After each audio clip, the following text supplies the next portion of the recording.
जितेंद्र सिंह जी। राधे राधे महाराज। राधे राधे महाराज जी।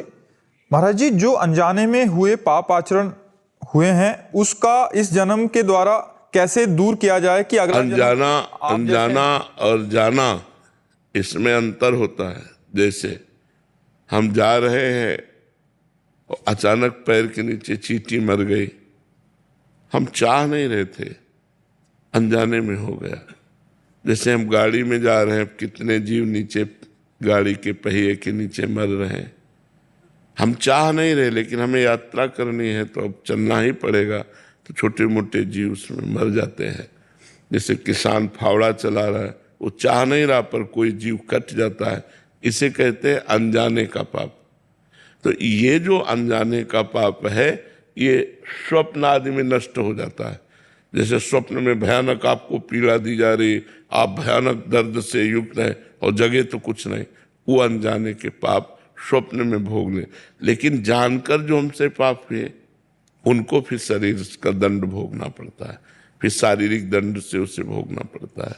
तो अनजाने में हमसे पाप तो जो होते हैं वो स्वप्न में सूक्ष्म शरीर के द्वारा भोग लिए जाते हैं, और जाने में जो पाप होते हैं वो स्थूल शरीर को भोगना पड़ता है।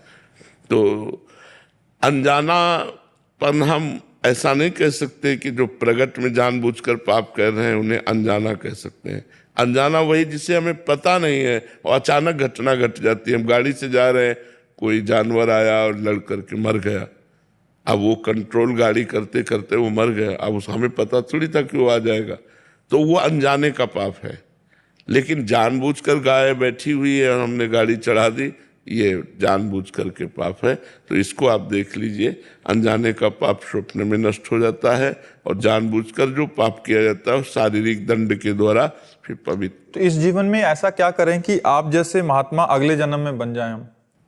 भगवान का नाम जप करो, भगवान के नाम जप से है। पूर्व जन्म में हम कहीं ना कहीं भजन करने वाले ही थे, तभी हमें बचपन से भजन मार्ग में लगा दिया गया। 13 वर्ष की अवस्था थी, उसी अवस्था, उसके पहले भी हम चालीसा पढ़ते थे, छोटे थे, बच्चे थे तब छोटे चालीसा और भगवान में शुरू से हमें याद है। जब जितनी हमारी स्मृति है कि हमें बचपन से भगवान से अपनापन था, और एक भयानक पीड़ा थी कि मुझे भगवत प्राप्ति होनी चाहिए। तो पूर्व का भजन था, तभी तो ऐसा था। हमें किसी ने सिखाया नहीं है कि सत्संग मिला हो, सत्संग के बाद हमें ज्ञान हुआ हो, फिर हम बाबा जी बने हो, ऐसा नहीं।